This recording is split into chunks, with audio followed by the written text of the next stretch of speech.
근데 이것들보다 뭐 더 쉬운 게 없냐라고 한다면은 사실은 더 먹어서 혈당을 조절하는 방법도 있어요. 뭘 먹으면 되냐? 안녕하세요. 윈다이어트 스튜디오의 내분비내과 전문의 우창용입니다. 네, 오늘은 혈당을 조절하는 정말 가장 쉽고 가장 효과적인 3가지 방법에 대해 이야기 드리려고 합니다. 이 방법들은 혈당을 조절하는 데 도움이 돼서 당뇨병 전 단계이시거나 비만이신 분들도 당뇨병으로 넘어가는 것들을 예방할 수도 있는 방법이니까 꼭 아시고 실천해 보시면 좋을 것 같습니다. 굉장히 쉽거든요. 첫 번째는 식후에 30분 걸어주시는 거예요. 식후에 걷는 것과 앉아있는 거는 에너지의 어떤 분포가 완전히 다르게 되거든요. 식후에 앉아있는다 그러면은 우리의 근육들이 정말 최소한으로 포도당을 먹게 돼요. 그러면 식후에 올라가는 혈당을 처리해줄 어떤 장기가 지방밖에 없다고 생각을 하시면 돼요. 우리 몸에 인슐린이 이렇게 좀 과다하게 나오면서 지방으로 분포되게 되는데 이 과정 속에서 내장지방과 간지방이 늘어날 수가 있고요. 우리 몸의 인슐린 저항성이 증가할 수가 있어요. 식후에 30분을 걸어주게 된다라고 하면은 올라가는 혈당이 근육에서 바로 소비되는 경로가 굉장히 활성화가 되거든요. 걷는 것과 걷지 않는 것은 굉장히 큰 차이가 있다라는 것을 아셔야 되고요. 두 번째로는 걸으실 때 빠르게 걸어주시는 거예요.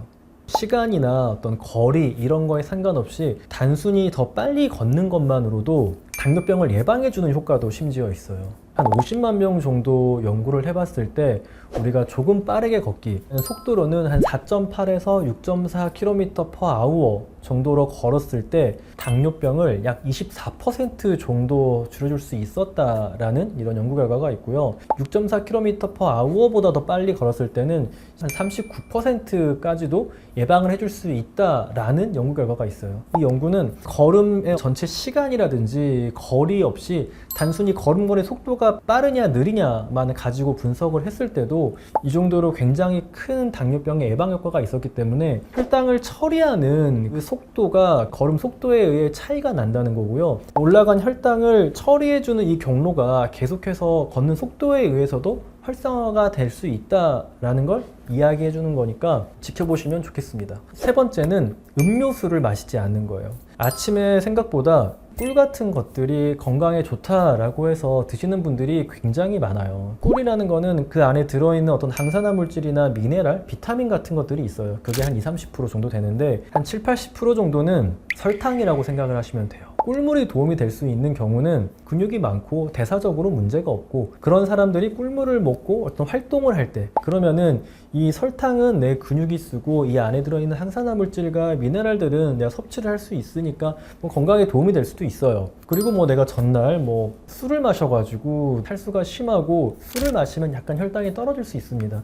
이 알코올을 분해하는데 또 포도당이 필요하거든요. 그런 경우에는 꿀물 같은 건 한 번씩 마셔볼 수 있지만 생각보다 이런 꿀물 같은 것들이 몸에 좋다고 드시는 분들도 굉장히 많고 또 아침에 과일을 갈아서 드시는 분들도 많아요. 왜냐면 과일도 그 안에 들어있는 비타민과 미네랄들이 있기 때문에 이걸 섭취하고 싶은 마음에 드시는 거죠. 하지만 꿀물과 마찬가지로 그것도 뭐 대사적으로 건강하신 분들이라면 문제가 되지 않지만 그 안에 과당 함량이 굉장히 높기 때문에 이거를 갈아서 드시게 되면은 액상과당을 마시는 것과 크게 차이가 나지 않게 돼요. 간으로 이 액상과당이 들어가면서 지방간이 생기게 되고 혈당이 굉장히 오르고 우리 몸의 인슐린 저항성이 악화가 돼요. 그래서 혈당 조절이 굉장히 어려워지게 되죠. 입으로 들어가는 어떤 달달한 맛이 나는 음료들은 전부 다 끊고 물이나 탄산수 혹은 뭐 1년에 차 종류로 나는 수분 섭취를 하겠다라는 원칙을 세워주시면은 혈당 조절이 훨씬 원활하게 됩니다. 특히 이렇게 갑자기 올라가는 혈당은 우리 췌장이 갑자기 많은 인슐린을 만들게 해요. 채찍을 가지고 어떤 췌장에게 일을 시킬 정도의 어떤 압력이라고 생각을 하시면 돼요. 그러면 그 과정 속에서 췌장의 그 인슐린을 만드는 베타세포들이 굉장히 높은 정도의 산화 스트레스를 받으면서 처음에는 더 많은 인슐린을 분비하지만 결국에 이 베타세포 자체가 파괴되는 경과를 밟게 돼요. 당뇨병 조절이나 어떤 이 혈당을 조절하는데 혈당을 빨리 올리는 음식이나 음료를 먹는 거는 굉장히 안 좋다라는 걸 꼭 아시면 되겠습니다. 근데 이것들보다 뭐 더 쉬운 게 없냐라고 한다면은 사실은 더 먹어서 혈당을 조절하는 방법도 있어요. 뭘 먹으면 되냐? 계란을 먹으면 됩니다. 그러니까 단백질이라는 거는 기본적으로 우리 몸에 포만감을 주고요. 함께 섭취한 음식들이 더 천천히 내려가도록 만들어요. 당뇨병이 있으신 분들은 기본적으로 근육이 점점 감소하는 상태가 되고 근을 합성하는 건 더 어려운 이런 동화저항 상태거든요. 당뇨병의 가장 문제되는 증상 중에 하나가 점점 근육이 빠진다는 거예요. 이런 분들은 오히려 권장되는 단백질보다 더 많이 드셔야 근육을 유지하고 혹은 뭐 노력에 따라서 더 만들 수도 있거든요. 그래서 당뇨병이시거나 혈당 조절이 필요한 분들은 오히려 더 많은 단백질을 드셔야 돼요. 간편하게는 이제 단백질 쉐이크 같은 걸 드실 수도 있고요. 계란을 2개 정도 드실 수도 있는 거죠.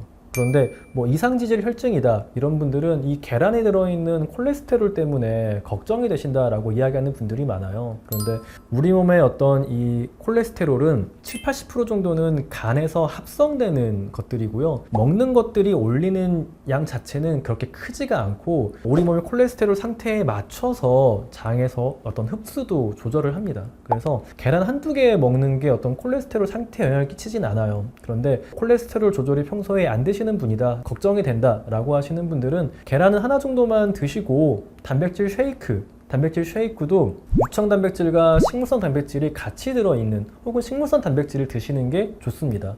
왜냐면 이런 대사질환들이 있는 분들은 이런 식물성 단백질에 들어있는 아미노산을 섭취했을 때 여러 가지 혈관 질환이나 이후에 이어지는 대사질환의 합병증들을 좀 예방해 줄 수 있다라는 어떤 연구 결과들이 있으니까 식물성 함량이 높은 단백질 쉐이크나 계란 한두 개를 식사 전에 더 드셔가지고 탄수화물의 흡수 속도를 낮추시고 포만감도 더 올려서 당에 대한 어떤 그 갈망을 낮춰주시는 게 혈당 조절을 굉장히 쉽게 하는 방법 중에 하나죠. 생각보다 작은 규칙들만 지켜주시면요, 당뇨병을 예방하는 것도 어렵지 않고요, 몸의 대사가 좋은 방향으로 개선이 됩니다. 그래서 너무 단념하지 마시고 조금씩 함께 작지만 큰 변화들을 만들어 가보면 좋겠습니다. 오늘의 컨텐츠가 도움이 되셨다면 저희 임다이어트 스튜디오 구독과 좋아요 부탁드리고요. 저는 다음에 또 정말 쉽지만 도움될 수 있는 이야기를 가지고 돌아오도록 하겠습니다. 감사합니다.